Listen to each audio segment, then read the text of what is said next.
প্রভু চিন্ময় কুমার দাসকে নিয়ে। চট্টগ্রামে তিনি যখন তার ধর্মীয় উৎসব পালন করতেছিলেন এবং ধর্মীয় সংখ্যালঘু যারা, সংখ্যালঘু বলা যায় না ঠিক, সনাতনী ধর্মের যারা, তাদের প্রোটেকশনের জন্য, নিশ্চয়তার জন্য যখন শান্তিপূর্ণ সমাবেশ করছিলেন তখন তাকে গ্রেপ্তার করা হলো রাষ্ট্রদ্রোহের মামলা দিয়ে। কি জাতীয় পতাকার উপরে নাকি ইস্কনিত নাকি সেই পতাকা তুলে দেওয়া হয়েছে। এটা স্বাভাবিক অবস্থায় রাষ্ট্রের বিরুদ্ধে একটা রাষ্ট্রদ্রোহিতার মামলা হয়েছে।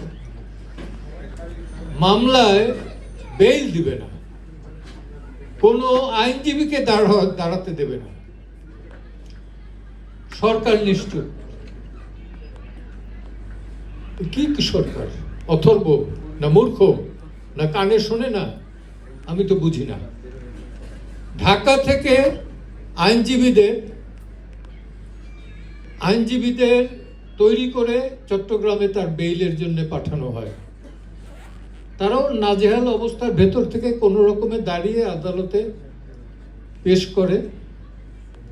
এখন আমি একটু উল্টোভাবে বলি, এইখানে যদি চিন্ময় কুমার দাসের পরিবর্তে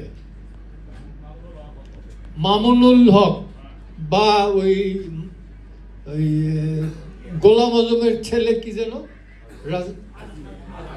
আজমি, এরা কেউ হইতো, তাহলে কি হইতো?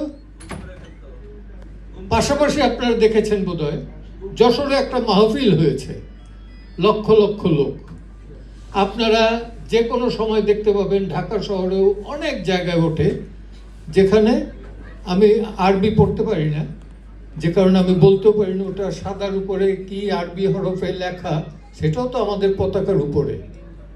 তো যারা সেই পতাকাটা তৈরি করেছে তাদের বিরুদ্ধে কেন মামলা হয় না?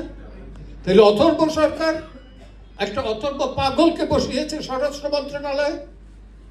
আর ইউনূস সাহেব তো কি ছিলেন সেটা সাংবাদিক নুরুল কবিরের ছোট্ট একটা ইন্টারভিউতে বেরিয়ে গেছে। ছোট্ট একটা ইন্টারভিউতে কিন্তু উনি কি চান, কি হতে চাচ্ছিলেন সেটা বের হয়ে গেছে। এবং আমরা তার কাছ থেকে বিদ্যা বুদ্ধি অনেক কিছু আশা করতে পারি, কিন্তু দেশের রাজনৈতিক পরিস্থিতির উন্নতি হবে এটা ভাবার মতো মূর্খ অন্তত আমি নই, আর যে কেই হব। তাহলে তো ভালো।